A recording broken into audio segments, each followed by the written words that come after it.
प्रेमाची गोष्ट या मालिकेत आपल्याला एक से एक बडकर असे ट्विस्ट पाहायला मिळत आहेत. असाच एक ट्विस्ट या भागातही आहे. सागर आणि मुक्ता सावनीच्या नाकावर टिचून हनीमूनला जातात की नाही हे पाहणार आहोत. त्यामुळे हा व्हिडिओ शेवटपर्यंत नक्की पहा. मुक्ता आणि सागर दोघेही घराबाहेर पायरीवर बसलेले असतात. मुक्ता सागरला खीर चारत असते. खीर चारता चारता त्यांचा रोमॅन्टिक सीन सुद्धा सुरू असतो. इकडे माधवी मात्र दरवाजाच्या मागे उभे राहून त्यांचं बोलणं गुपचूप ऐकत असते. काहीच ऐकू येत नाही म्हणून ती बाहेर येते. सागर आणि मुक्ता माधवीला समोर पाहून दचकून उठून उभे राहतात. माधवी म्हणते, सागरराव काय चाललंय, झोपला नाही अजून? त्यावर सागर म्हणतो, हो चाललोय झोपायला. माधवी म्हणते, हो मग जा म्हणा गुड नाईट आणि जा आम्हाला पण झोपू द्या. सागर जायला निघतो तेवढ्यात इंद्रा आणि स्वाती पण तेथे येतात. इंद्रा सागर आणि मुक्ताला म्हणते, काय काय चाललंय तुमचं? यावर मुक्ता म्हणते, नाही काही नाही मम्मी. इंद्रा एक कागद मुक्ताच्या हातात ठेवते आणि म्हणते, काय आहे सुनबाई? मुक्ता यावर मात्र एकदम गप्पच बसते, कारण तो कागद नसतो. मुक्ताने सागर आणि तिच्यासाठी केरळचे तिकीट काढलेले असतात. मुक्ताने सागरसाठी सरप्राईज प्लॅन केलेला असतो. हे तिकीट मात्र स्वातीला मुक्ताचे कपडे भरताना तिच्या साड्यांच्या सापडलेले असते. स्वाती तिकीट सापडल्यावर म्हणते, मुक्ताने भाईसाठी सरप्राईज प्लॅन केला आहे काय? पण ह्या सगळ्या गोंधळात तिच्या लक्षातच नसेल राहिलं भाईला द्यायचं, म्हणून ती ते तिकीट इंद्राला देते.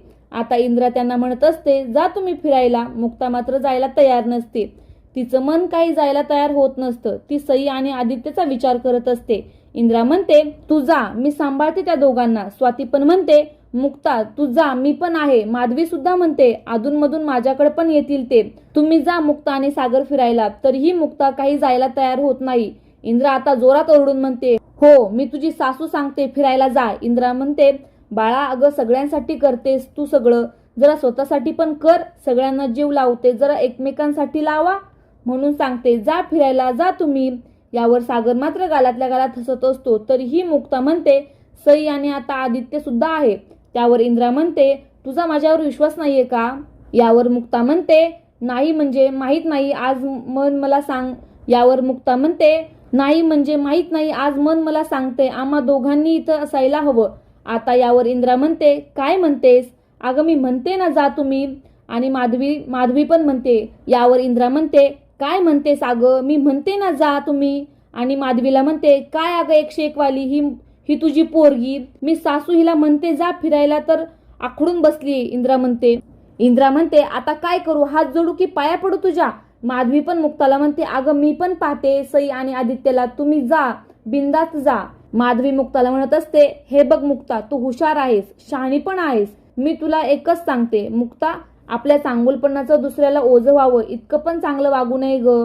यावर तरीही मुक्ता म्हणते, अगं आई. यावर मुक्ता म्हणते, अगं आई तू तरी माझं ऐकशील. आता मात्र माधवी रागून म्हणते, मुक्ता हे बघ, तू जर सागररावांसोबत केरळला नाही गेलीस तर मी तुला सासरी पण पाठवणार नाही. इंद्रा पण म्हणते, हा नका पाठवू. आता सागरच मुक्ताला म्हणतो, मुक्ता मला काय वाटतंय, जाऊया आपण जाऊयात. आता सागर म्हणल्यावर मात्र मुक्ता फिरायला जायला तयार होते. सागर माधवीला विचारतो, आई आता तयार झाल्या त्या फिरायला जायला, आता तरी नेऊ का हिला माझ्या घरी? माधवी म्हणते, हो हो खुशाल घेऊन जा, नाहीतर तुम्ही दोघे जागच ठेवाल आम्हाला रात्रभर. माधवी सागरला म्हणत असते, हे बघा सागरराव, ही सावनी आहे ना, मी तिला काय ह्या घरात टिकून देणार नाही जास्त दिवस. ती माझ्या घरात आली होती तेव्हाच मी ठरवलं होतं हिला माझ्या मुलीच्या आयुष्यात घुसू द्यायचं नाही. ती जर माझ्या मुलीच्या घरात आणि संसारात शिरत असेल ना तर तिला हुसकवून बाहेर काढणार आहे मी. त्याशिवाय शांत बसणार नाही मी, हे लक्षात ठेवा. हे माधवीचं बोलणं इंद्रालाही पटतं आणि इंद्राही म्हणते, बरोबर आहे तुमचं, एकदम बरोबर आहे तुमचं. इकडे मात्र सावनी दाराच्या मागे उभे राहून सगळं त्यांचं बोलणं ऐकत असते. आता सावनी मनात म्हणत असते, तुम्ही मला बाहेर काढायचा विचार सोडा, आधी तुमची मुलगी फिरायला आणि ते पण सागर सोबत कशी जाते हे बघतेच मी. काही झालं तरी मी तिला सागर सोबत जाऊ देणार नाही. मुक्ता मात्र मला त्यासाठी काहीही करावं लागलं तरीही चालेल. इकडे हर्षवर्धनच्या घरी मी एका हातात चेन घेऊन मनात म्हणत असते, माधवी मावशीने लग्नाच्या आधी माझ्यासाठी केलेली हे चेन, हे आठवून ती खूप रडत असते. तेवढ्यात मागून हर्षवर्धन येतो आणि तिला मागून मिठी मारतो. मी का तिला सोडवण्याचा खूप प्रयत्न करत असते, पण मात्र हर्षवर्धन तिला सोडत नाही. हर्षवर्धन म्हणतो, नाही सोडणार, इतकी सुंदर बायको मिळाली आहे मला. मी का त्याला जोरात मागे ढकलून देते. हर्षवर्धन तिला ओरडून म्हणतो, प्रेमाने बोलतोय, वेळ देतोय, तर जास्तच करायला लागलीस तू. डोक्यावर बसती का माझ्या? आणि मला जे हवंय ते मिळवायला मला 1 मिनिट पण लागणार नाही. आता तिला हर्षवर्धन धमकी द्यायला लागतो. हे बघ, त्या दिवशी आपल्यात जे घडलं त्याचा व्हिडिओ व्हायरल करायला मला 1 मिनिट पण लागणार नाही आणि तुला कुठं तोंड दाखवायला पण जागा राहणार नाही. यावर मिहिका मात्र खूप जोरात ओरडून म्हणते, हेच ब्लॅकमेल केलं ना? आणि आणखी काय हवंय? लग्न केलंय ना तुझ्याशी? हे असलं घाणेरड्या ब्लॅकमेल मी सगळ्यांना दाखवते. मी माझ्या मर्जीने लग्न केलंय आणि मी जर माझ्या घरच्यांना सांगितलं ना तर ते मला वाचवायला पुढे येतील आणि तुम्ही मला कितीही बदनाम केलं तरी ते खंबीरपणे माझ्या पाठीशी उभे राहतील. आणि मिहिका खूप रडत असते. यावर हर्षवर्धन मात्र हसत असतो आणि तिच्या जवळ जायला निघतो. मिहिका आता हातात कात्री घेते आणि म्हणते, तू जर माझ्या जवळ आला तर मी माझ्या जीवाचं काहीतरी बरं वाईट करून घेईल. बाहेर जा इथून, निघ, बाहेर जा इथून, असं ती जोरात ओरडून हर्षवर्धनला म्हणत असते. यावर हर्षवर्धन मात्र घाबरतो आणि तो तिथून निघून जातो. इकडे मिहिका मात्र मनातल्या मनात म्हणत असते आणि रडते, मी का नाही ऐकलं ताईचं? का विश्वास ठेवला या माणसावर? ताईचं ऐकलं असतं तर ही वेळ आली नसती माझ्यावर. आणि खूप रडत असते. इकडे मुक्ता मनात म्हणत असते, सगळ्यांनी फोर्स केलाय. मला पण वाटतं सागर सोबत वेळ घालवावा, पण घरात अशी परिस्थिती असताना आम्ही फिरायला जाणं योग्य आहे का? स्वामी, काय करू मला काहीच कळत नाहीये. तेवढ्याच सागर तेथे येतो. चला लवकर झोपूया, म्हणजे सकाळी लवकर उठून पॅकिंग करता येईल. मुक्ता सागरला म्हणत असते, काय माहितीये हे बरोबर आहे की चूक? म्हणजे सगळ्यांना वाटतं की आपण बाहेर जावं. आदित्यला आपण असं एकट्याला सोडून कसं जाऊ शकतो? यावर सागर म्हणतो, तो एकटा कुठे? घरातले सगळे तर आहेच की.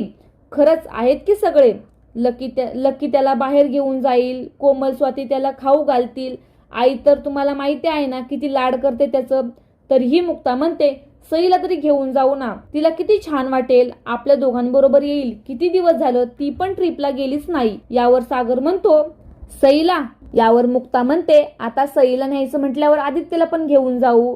यावर सागर म्हणतो, वा वा, किती मस्त डोकं चाललंय तुमचं. ही आयडिया माझ्या डोक्यात का नाही आली?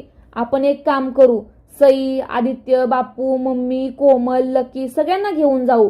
यावर मुक्ता म्हणते, खरंच सागर? सागर म्हणतो, हो, तुमच्या आईबाबांना, मिहीर, मिहिका, तिच्या बहिणीला, या सगळ्यांना घेऊन जाऊ. ठेचा खात जाऊ, ठेचा खात येऊ. यावर मुक्ता म्हणते, अहो असं काय बोलताय? बरं ठीक आहे, आपणच जाऊ, कोणाला नको न्यायला, फक्त सई आणि आदित्यला घेऊन जाऊ. यावर सागर मात्र म्हणतो, आता काय बोलू यावर मी? बघू, विचार करू. नवऱ्याचा सोडून जगातल्या सगळ्यांचा विचार करते.